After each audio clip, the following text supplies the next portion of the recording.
back to another episode of the Every Day is a New Day show. My name is Kim O'Neill, and once again, I'm so excited to be here with you. And in a moment, we will be sharing today's awesome guest with you. But before we get into that, let's take a moment to be fully present right here, right now, in your power, because this is where you can create the most. This is where you can be fully present. So let's shake off yesterday. Shake off yesterday, and whatever that means for you. If it means 2 years ago, if it means 30 minutes ago, whatever it may mean, allow yourself to release it. Release it. Call back your power into this moment, knowing that you're fully in your power. And it's just a gift you give yourself. So, okay, I'm rambling now. I hope you allowed yourself to tune into that and feel into that. So grateful to have you here. I'm going to go ahead and start with a quote to start our show off with. We're going to start with a Wayne Dyer quote. Doing what you love is the cornerstone of having abundance in your life. Doing what you love is the cornerstone of having abundance in your life. That quote is filled with so much. We've got doing what you love. We've got having abundance. And I'm going to throw in your life, the quality of your life. Are you allowing yourself to do what you love so that you can experience greater abundance and all of that, what that entails for you? Okay, we are going to be talking today with an awesome guest about achieving financial abundance. I'm going to go ahead and share a little bit about her with you before I bring her up on screen. So today's awesome guest is Susie Carder. Susie Carder is a profit coach who was once a low-paid hairdresser trying to support her 2 little girls. When working for someone else became a challenge, she decided to do whatever it took to create her own business. After much blood, sweat, and tears, mixed with cheap mascara, I love her sense of humor, she went on to create not one, but 2 $10 million companies. Her core genius is the ability to simplify complicated issues by creating simple, proven systems that are guaranteed to create dramatic growth for any company. She's now helped over 100,000 entrepreneurs increase their revenues by more than 3,000% and has worked with top business moguls, including John Assaraf, Lisa Nichols, Steve Harvey, Doug Carter, and Paul Mitchell. And her newest book, which we'll also be talking about today, her newest and 10th book is titled Power Your Profits, a bulletproof start to finish plan for taking your business from startup mode to the multi-million-dollar mark.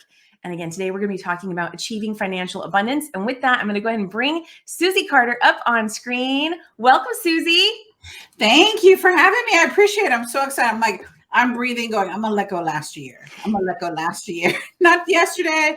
New year, new beginning, last year. Let's be present to what we can create in this year so that we can have an amazing breakthrough in our financial abundance. Thank you for having me here. This is my jam, my passion, my mojo, and I'm excited.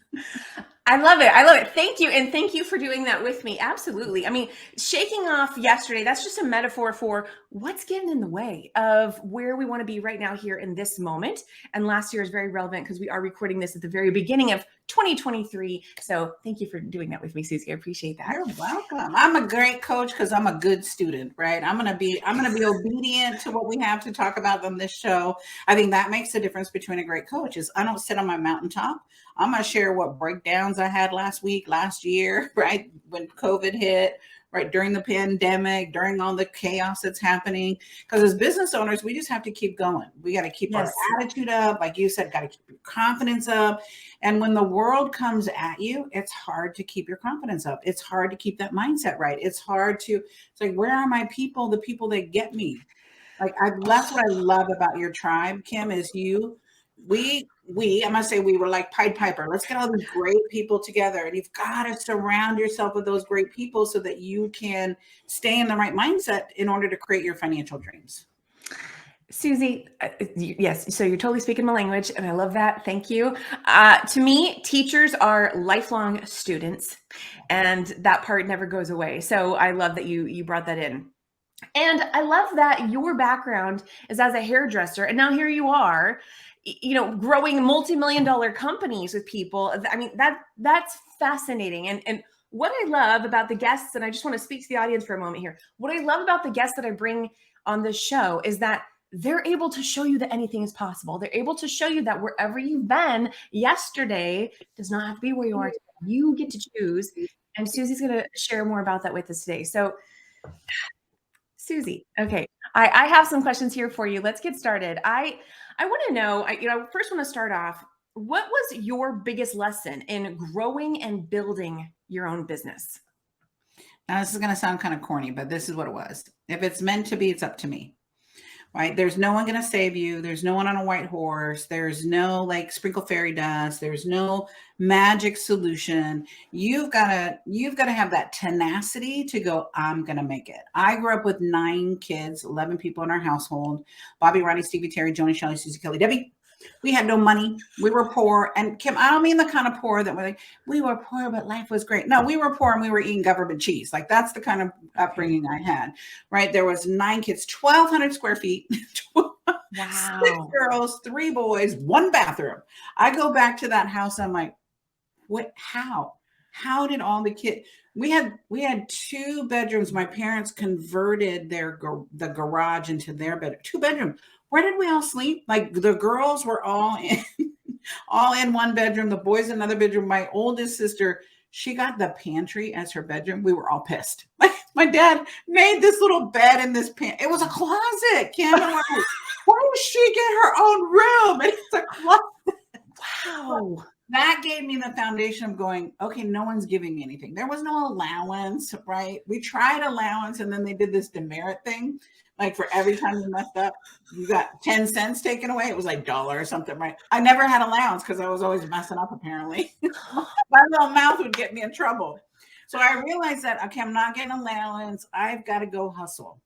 Wow. From the age of 12 years old, 10 years old, 12 years old, I was working, yard work, house cleaning, window cleaning, everything you could sell. Like I was that little kid knocking on your door, like, you want to buy this, you want to buy that, you want to buy this, you want to buy that, right? To get a prize, to get money so that I could have, I'll be honest, this girl time, I could have my own underwear. With 6 girls, everything was a hand-me-down, right? I just wanted my own underwear. I didn't want hand-me-down underwear. That sounds so silly, but I realized like at 27 or something, I'm like, what's my fascination with underwear?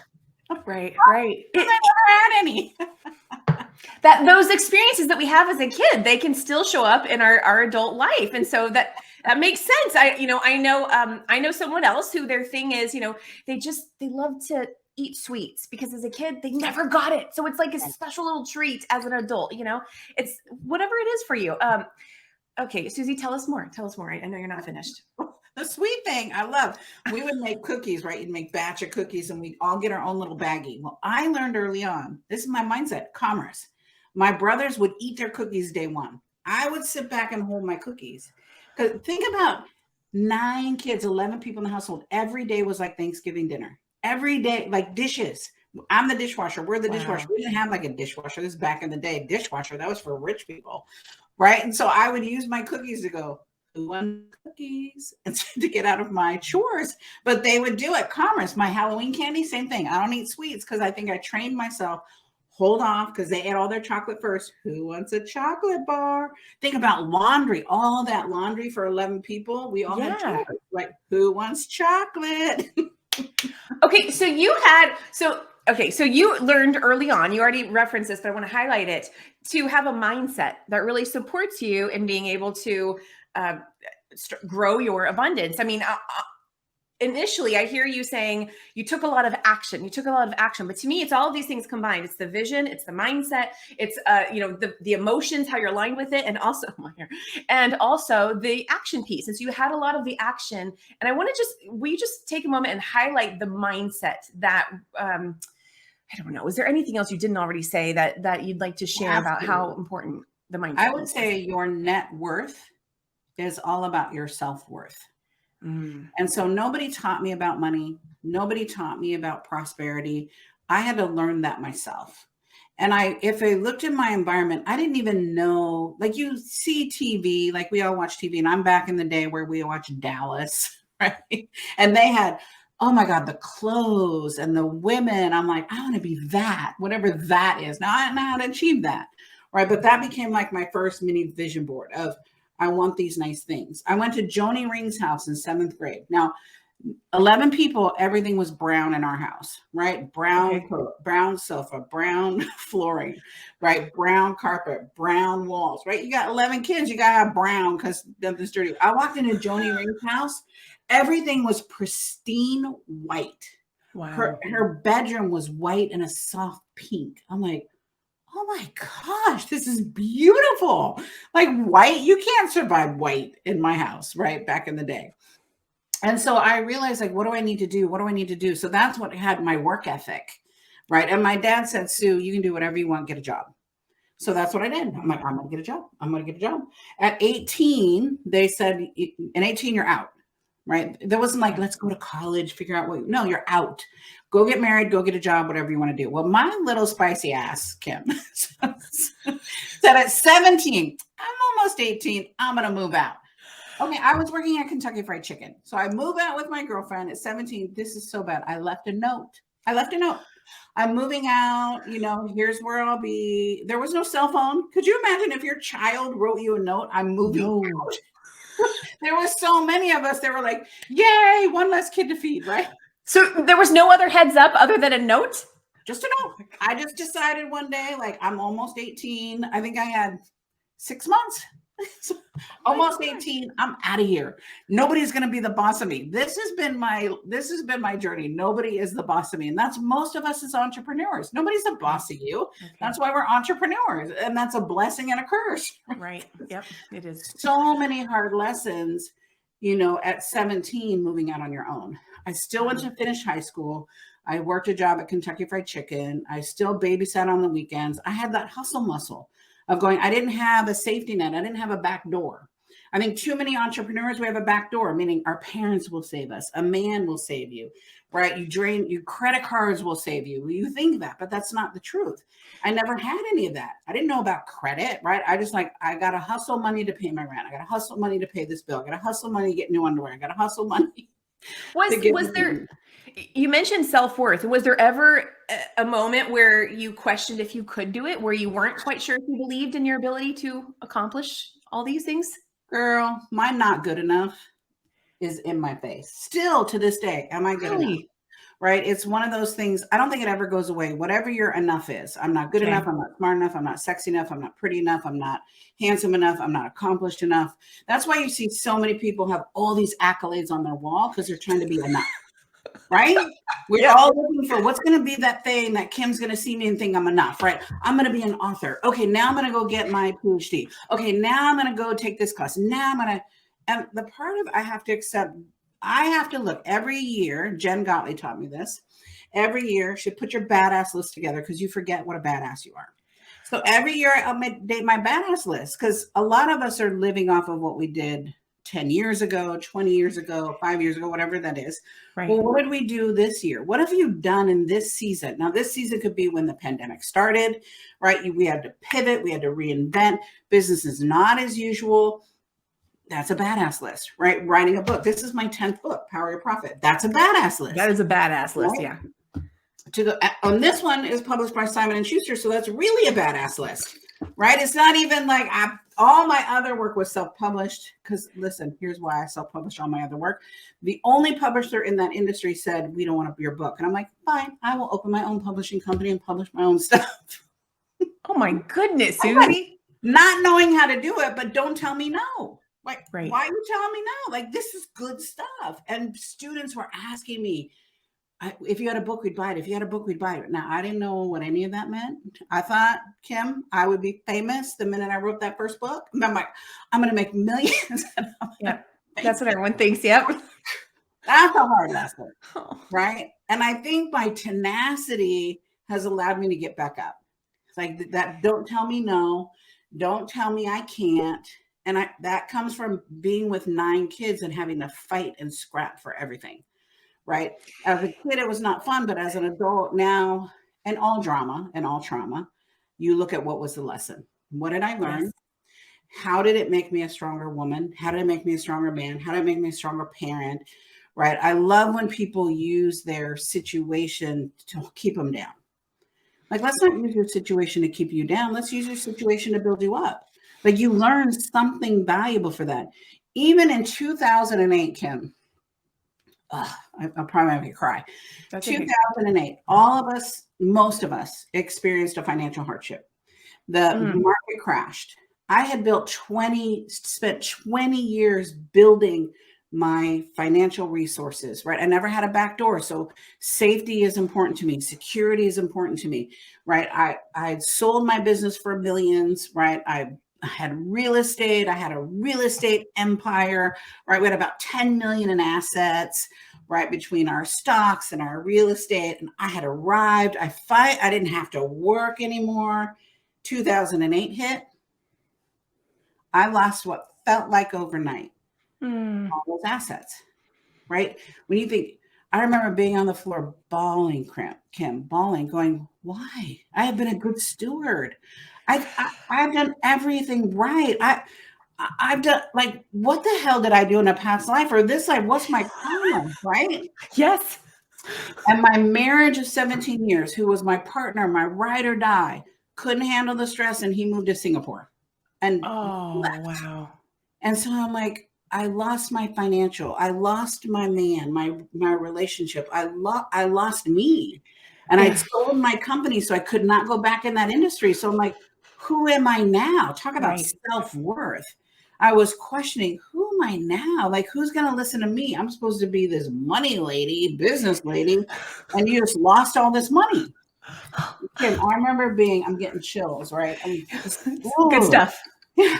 I'm on the floor bawling, and not a pity party, right? There's that, like, I don't have 20 years, and nor do I want to do it for 20 years, right? I'm like, I'm tired. I think I was 45 at the time, right? And I'm like, you look 45 now. I love you. Thank you. I have a really good esthetician. You look fantastic. Okay, keep talking. And I remember just going, I don't know what to do. And I believe in God. I believe that my gift from God is my life. My gift back to God is, what do I do with my life? And on that floor, kept bawling, going, I don't know. I can't. I just wanted to curl up in a ball, have the biggest pity party. And I heard this voice in my head that said, I will never leave you. I will never forsake you. Get up. Get up. You know what to do. It's always been you. Because when you reach a certain level, you start giving other people credit. I'm going to give Kim credit. I'm going to give my man credit. I'm going to give this credit. It's always been you. Get up. You know what to do, and tell your story. I'm like, oh, hell no, I'm not telling my story. So I got up, and here's what I realized. It didn't take me 20 years to reaccumulate my wealth, because I already knew what to do. I already knew how to build a business. I already knew the mistakes not to do.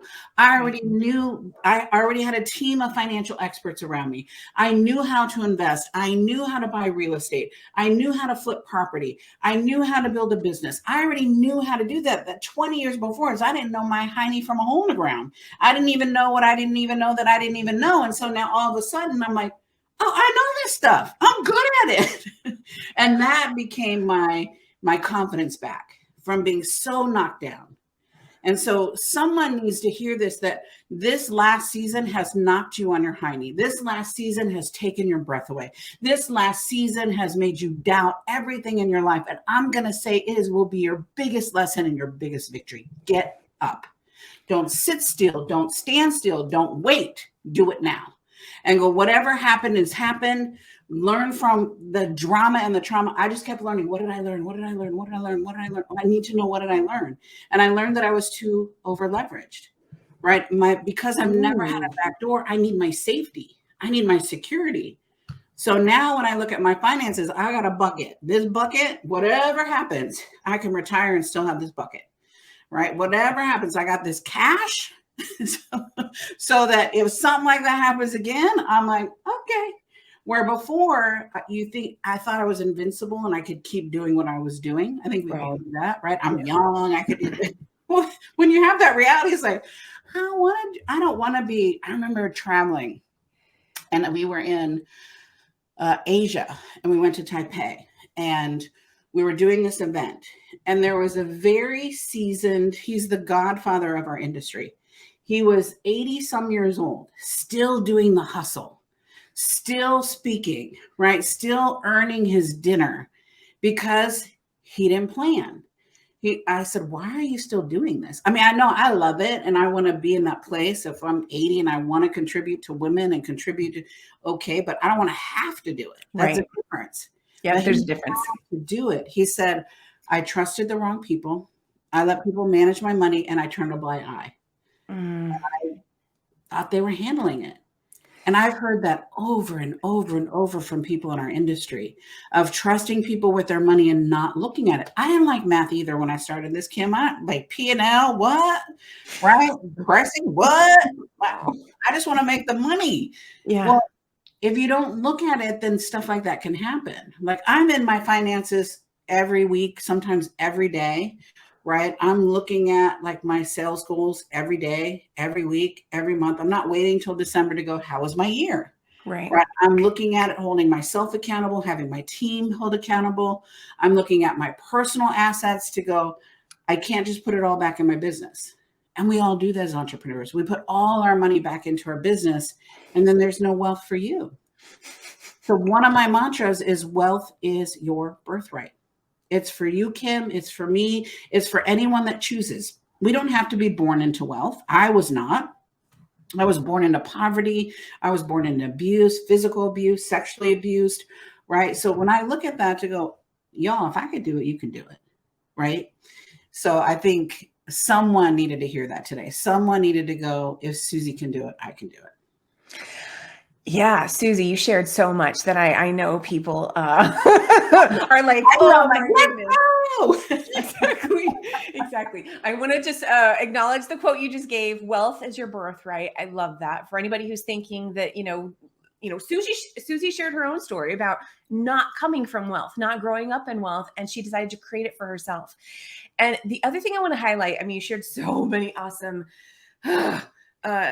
your story, just all of your story is awesome. I love it. And one thing I want to say is even when we have those moments of feeling like we've lost everything, even your story shows that you haven't lost anything because you already knew it all. You simply had to re-access it. And right, we feel like we're recreating and we're starting new, and we are to some degree. And yet it's never from rock bottom if it feels like rock bottom, because you still have all that stuff, that knowledge that you gained, being that student who becomes a teacher, who's still always the student, right? And constantly up leveling. So I love everything you shared there, because I know many people, myself included, can relate to the story of feeling like, yeah, you've gotten to where you wanted to be, and then, oh, crap, you lost it all. Something happened, a curveball. And I like to look at it as you're up leveling. You're moving to your next level. And how are you using what did you learn before to support you in that next phase? So, and I got massive chills too. And Susie, I'll just share, because, it's good to share these parts. You shared about losing money in 2008. And I was getting so many chills when you're sharing your story, by the way, which for me is always confirmation of this needs to be spoken and shared. And for me, 2008 was, I had a massive heartbreak that just left me feeling like depleted. And that took me down. And looking back, I can see how that catapulted me into my next thing too. It's all about you choosing to say, you know what? Okay, I'm going to feel this. I'm going to heal this, and I'm going to move beyond. What is my next thing? So, okay. So Susie, and let's show everyone. I know you showed, I think you held up your book, but I want to show everyone. So Susie's book I have here. Perfect. There it is. I'm going to put it on screen too. Power Your Profits by Susie Carder. Awesome. So let's share a little bit more about your story and stuff. So if you could do it all again, what would you do differently? Well, that's kind of tricky, because again, what were the lessons that I learned?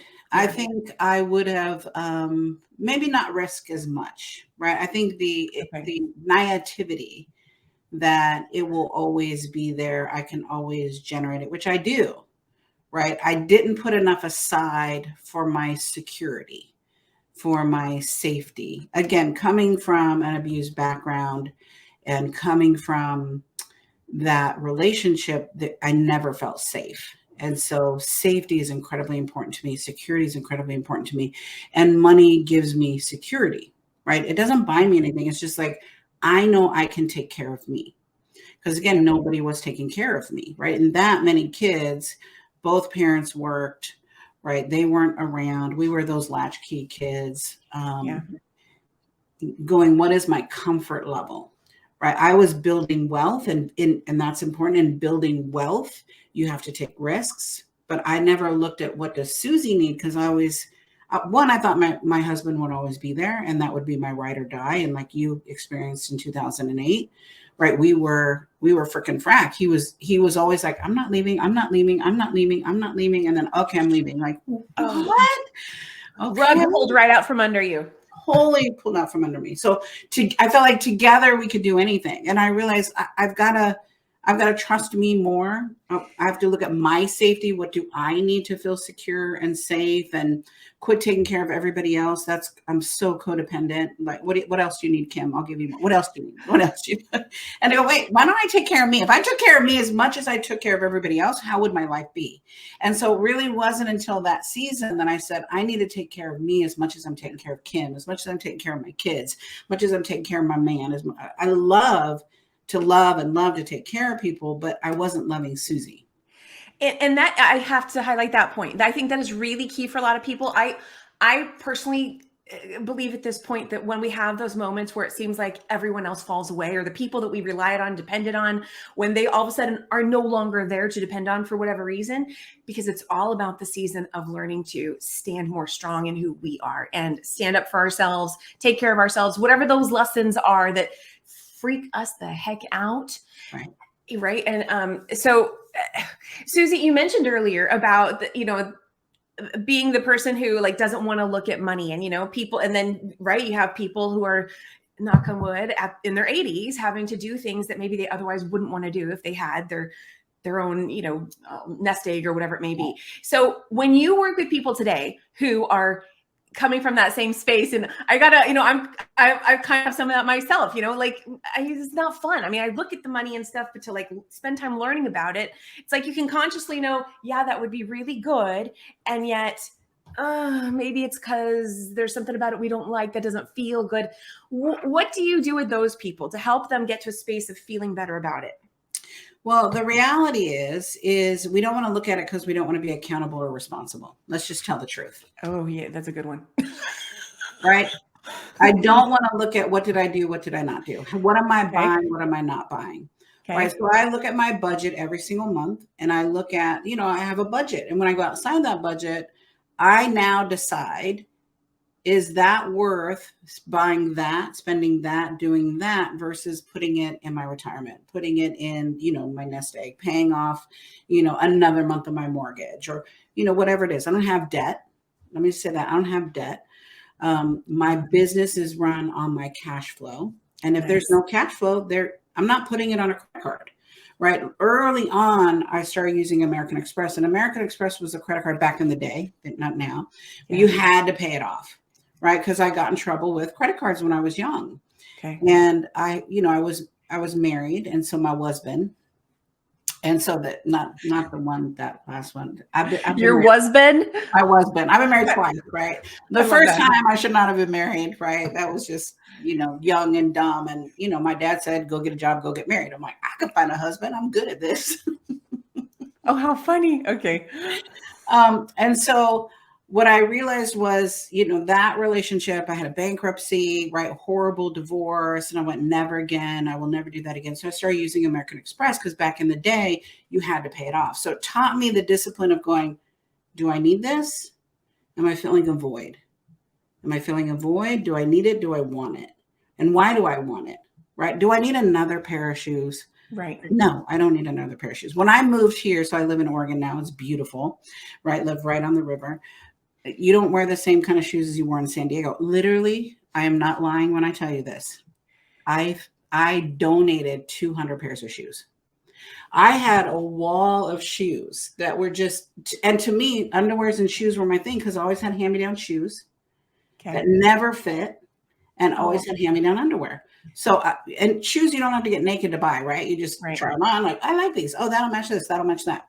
And so looking at now, going, why do I want that? What is the hole that I'm feeling inside of me? Most of our compulsive shopping, most of those things we're addicted to, sex, shopping, spending, whatever it is, right? Is we're feeling a hole. So what's the hole? That's the self-worth part, is to go, I don't need that to make myself feel better. In the beginning of your career, you learn fake it till you make it. So you're trying to suit it and boot it and look your part. And I believe in that. But then if you never adjust or never work on your self-worth, or if you don't work on your self-worth, you're always filling that void. And so money for me became, I had to understand it. My first $1 million business was a salon and spa. We were the top 1% in the nation, top 10% in the world. And we earned that right by the productivity we made and the dollars we produced. We didn't have the biggest team. We only had 6 people. We did $1 million in that location. We were on every trade magazine. We won every awards. We were the who's who in the industry. And Kim, that year, I lost $70,000. Now, where do you think that $70,000 came from? Your pocket? Yeah. My savings, my paycheck. So I was like, what the heck? Like, how do I work this hard and have to put money in to my business? You start resenting your business, resenting your team, resenting your significant other, resenting who's not doing whatever they're doing. And I'm working hard. And so in my book, chapter 8 is Math is Money, Money is Fun. I started looking at money as a game. Now, back in the day, I was a hairdresser, right? So every haircut represented $50. Every chemical service represented $500. So look, all my clients were chemically dependent on me. So it just became a game. And the same thing now is I love what I do, but let's make it a game. Yeah. Let's understand, what do you have to charge? That $70,000 I lost is because my pricing wasn't set to be profitable. So every client that came in, I lost $20. Literally, it would be like, Kim, come in, I'm gonna do your haircut. Let me give you $20.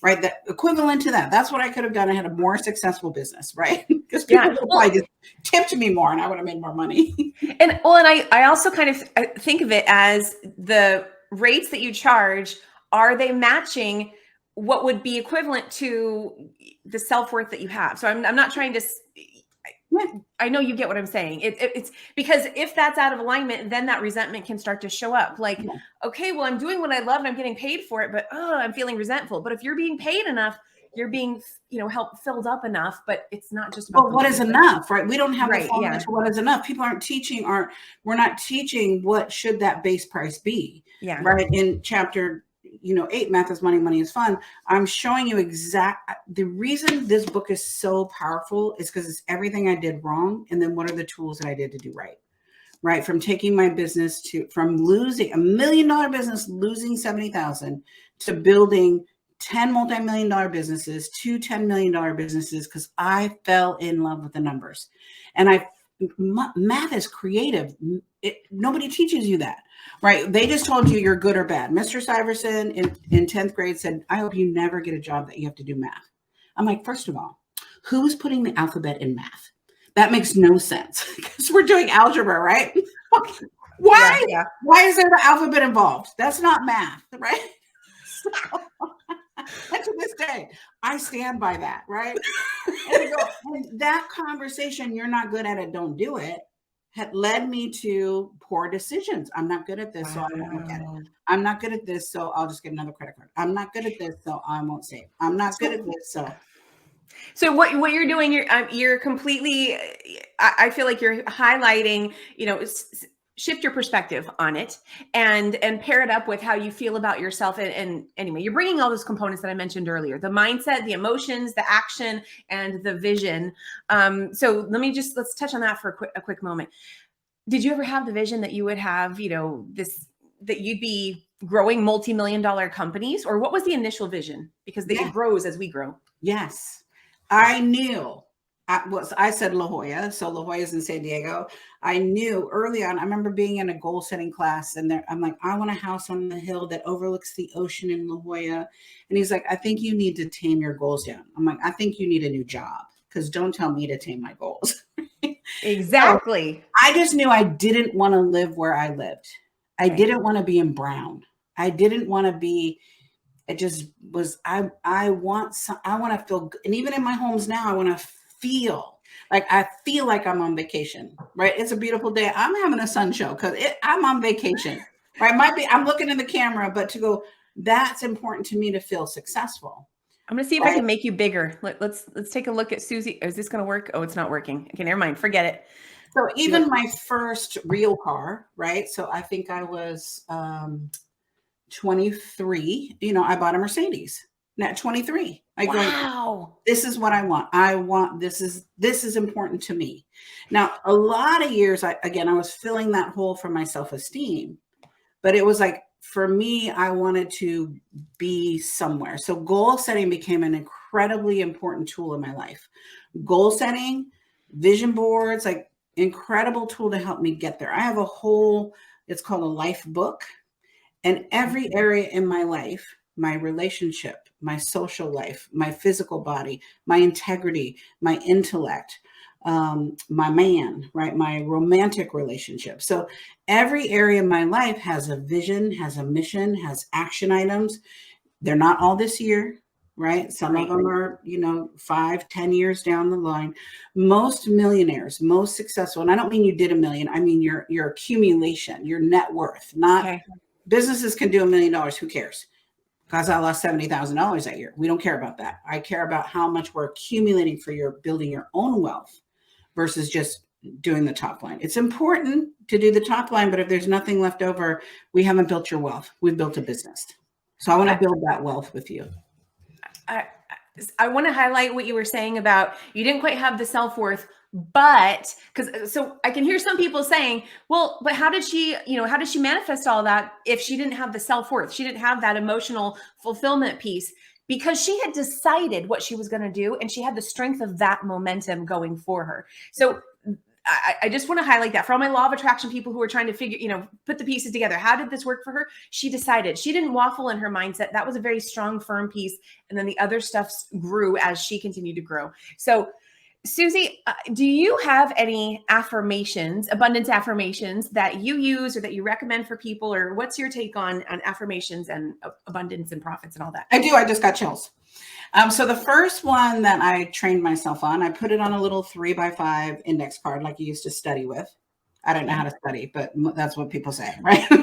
They put them on these little cards. That's what people say, yeah. And so, I had it on a card, and the chant is, whether you're writing a check, paying a bill, when a bill comes in, right? When I'm writing a check to you, or now we're Venmo or whatever we're doing, I say this little prayer. And it's, I'm prosperous now. All that I have, all that I love, blesses and multiplies. I will say that chant 10, 20 times a day. If I get a call, if my man is really nice to me, I'm like, I am prosperous. It's just a little jingle in my head that I say, right? It allows me to be present to what I'm thankful for. On my computer right now, this is the if you want miracles in your life, put this little tag on your computer, in your bathroom, on your mirror. Everything is going my way. Yes. Everything is going my way. Everything is going my way. Everything is going my way. You'll start closing where before you're like, I'm scared to have this thing. Nope, everything's going my way. People are going to get on my books. Everything's going my way. And like you said, if we have a lot of law of attraction people, so one of my first long-term coaching clients was Lisa Nichols. And Lisa Nichols is known for, abundance now, no matter what. And people would call our office, Kim, and go, I am doing what Lisa said. I am thinking about it, and I'm going to my mailbox and there's no money. I'm like, well, girl, what is your action? There's no money going to come if there's no action. If you don't put anything out in the universe, okay, you might get a refund for something, but I'm putting it in the universe and then I have the solid action. Does it always work? No, it doesn't always work. Business is like this combination lock. Relationships, like this combination lock. Parenting, like this combination lock. Marketing, like this combination lock. Remember being in school doing these suckers and you could not open it because you were in a hurry? Like one little tick off. There's only 4 numbers. One little tick off. And you could stand there for 5 minutes trying to get this stupid thing open. This is business. That's relationships. That's a really good metaphor, using the lock, right? Because you could know the combination. Oh, it's these 3 numbers. But then if you never actually put your fingers on the dial and turn them, what good does it do you? You're not going to open it, right? So they all go together. I love that you highlighted that part. Susie, I think we're looking for the silver bullet as entrepreneurs. There is no silver bullet. There's no silver bullet. There's no magic wand. There's no sprinkle fairy dust. There's no unicorn, right? It's roll up your sleeves, put a plan in place, put a budget in place, get the discipline every single day. It's not when I want to. No, we've got to put 10 units of energy in to get 1 unit of result. Once we get that momentum going, you put 1 unit of energy in to get 10 units of results. You're not putting the energy in. You're sitting back waiting. I'm going to meditate on it. No, get to work.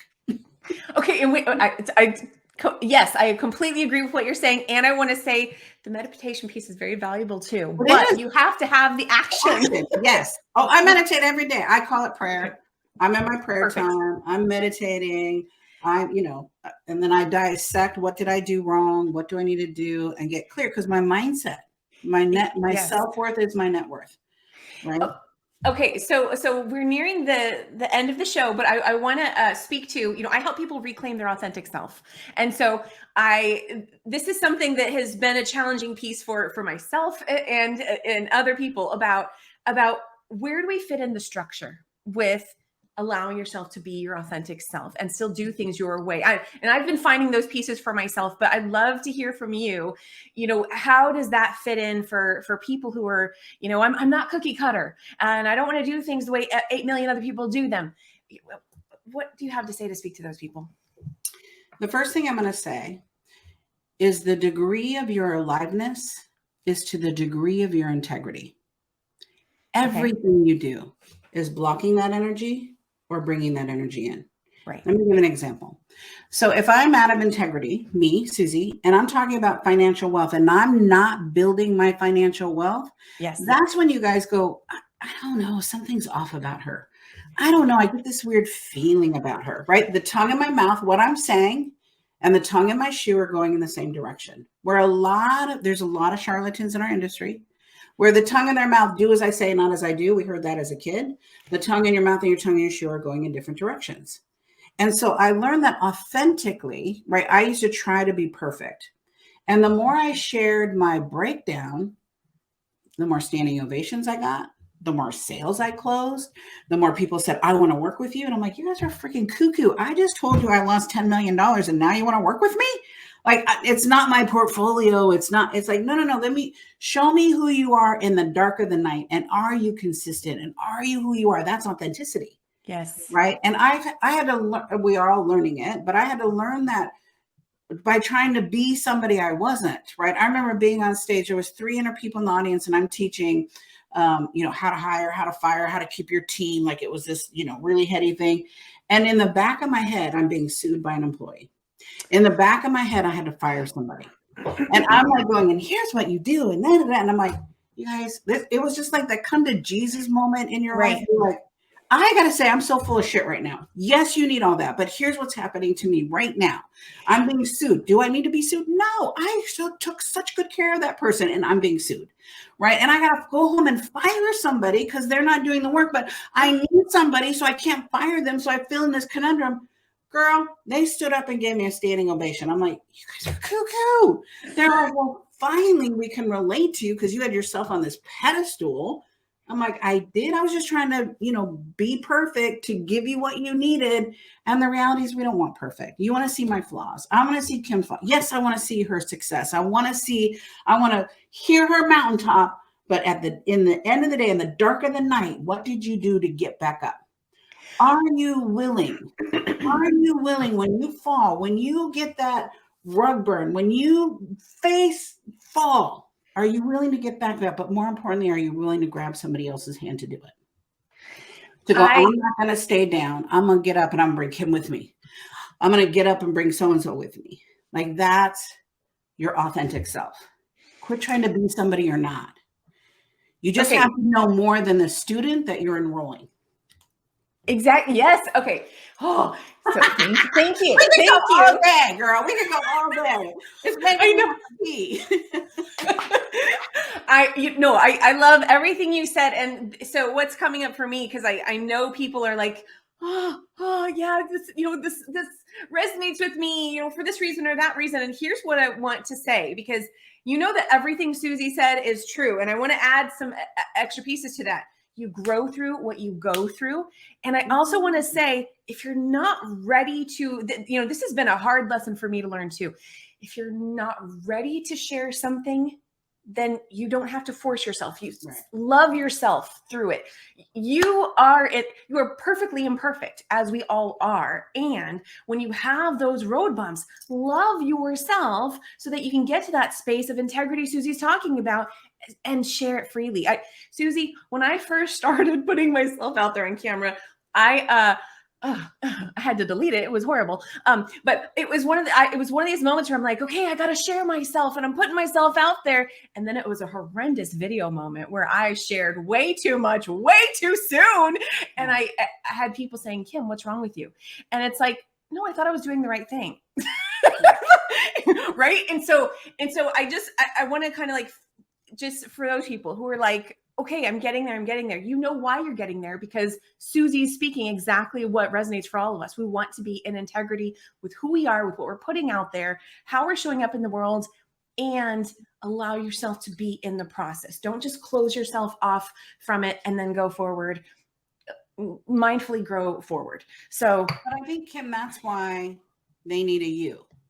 That's why you need me. You can't do this alone. I did not get here by myself, right? I've got 3 financial coaches, a business coach, a health coach, a personal development coach, AKA therapist, right? To work through my baggage, because my baggage keeps you in that mask. Yes. My facade keeps me hiding so you don't see what I went through. Where the reality, like you said, 2008, you had the rug pulled out from me from a love thing. Mm-hmm. How'd you get back up, right? Some people just go, I'm not doing that again, right? Some people say, I'm not doing business again. Some people say, I'm not investing in stocks again. Some people say, I'm not investing in real estate again.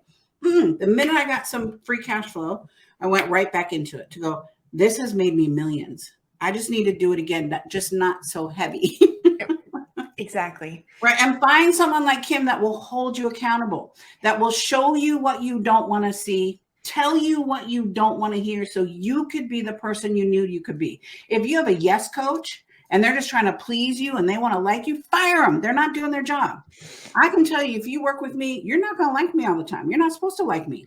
You're supposed to do the work and get the results. If you're not doing the work, I'm on you. I'm coming for you. Right. If you don't do the work with Kim, she's coming for you. Because that's how you get the breakthrough. I'm just saying. Drop the mic, Kim. Drop the mic. Yeah, I have those moments where I just like cut my clients off and I say no, and I have to tell them. But yeah, you're going to learn how to love yourself forward. That's what you're going to learn working with me. So, Susie, I love speaking with you and hearing all your stories. And I want to make sure people know where they can go to connect with you. So I'm going to put your website up on the screen. Where did it go? Where did it go? Here it is. And what else would you like to share with people if they'd like to reach out to you and connect with you and get your book? Yeah. So listen, go to our website, and my name is Susie Carder, CARD as in dollar and dinero ER, because I'm the money lady. Right. And so we've got a ton of free stuff there. I have a YouTube channel, social media channel, all my name. I'm easy to find. Right. And then reach out. So if you want to work with me, I don't work with everyone. Let me just tell you that. I don't work with everyone. You've got to be ready. You got to be ready mentally. You got to be ready to do the work, because I'm not pushing anybody uphill. I'm too old. Good for you. That's for people that want to do the work to get the result, because I have some amazing results inside of my tribe and my community, because they just follow the plan. This is a 7-figure roadmap. It'll take you to $10 million. Follow the plan. If you can't afford to work with me, follow the plan. Start here. Can't afford, to go into coaching or program. I've got low-hanging fruit there. I've got programs that are, under $2,000, whatever. Just start being in action, but you've got to be responsible for your own financial well-being. There's no one's going to save you. Whether you like it or not. I didn't either. I'm your sister. Right. Just to go, what do I need to do to harness this so I can build a business that's profitable, not just build $1 million business. My goal in the beginning was, I'm going to build $1 million business. I didn't think about profit. I'm like, whatever. I'm like, woo. Oh my God, that's so funny. You are so funny. I myself crack up. No one's going to save you, because you get to save yourself. And I think that is the hard pill to swallow, and yet also the blessing in disguise, because it's an incredibly empowering thing. So I want to again tell everyone what your website is. So SusieCarder.com. It's spelled SUSIECARD as in D as in day. Delicious dollar Delicious. tomorrow. Yes, the D is in delicious, ER.com, SusieCarder.com. And Susie, do you have any, you already dropped so many, but I don't know. Do you have any final words you'd like to share before I go ahead and drop you back down into the lobby? Yes. If your gut is resonating with you to reach out to me, reach out to me. Don't wait, right? This is your season. This is your season, and you need help to get there. You got to have someone help, whether it's me or somebody else, whether it's me or it's Kim. You've got to have that ride or die that believes in you when you don't believe in yourself.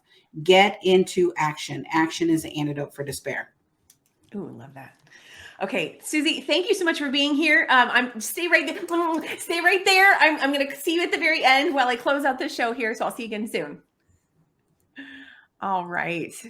Oh my goodness. Let me know what you were taking away from today's conversation. There was so much here. I love that we were able to speak to the action piece and the mindset piece, as well as how you're going to love yourself into action, into doing those things that were maybe once a struggle, challenging. Hire an expert who knows what they're talking about, who can really speak to going from literally having very, very little to creating so much abundance for herself. Everything is possible. Every day is a new day. I'm going to say it again. Wherever you were yesterday does not have to be where you are today. And I wanted to say this part earlier too. It's not about reaching for that huge thing off the bat. You can certainly have that vision, have that intention, have that goal. And what's just your next thing right now? That is enough. That's going to support you in continuing to grow and move forward. Don't let the big vision scare you away. Let that inspire you. And you just do that one thing you can do right now, which is maybe simply reaching out to Susie. Say, hey, let me check out her website. Let me send her an email. Let me look at what she's got going on, get her book, whatever it may be. So I will leave you with that. Have an amazing rest of your day, everybody. I'm going to close out the show here, and I'll see you all again very, very soon. Bye for now.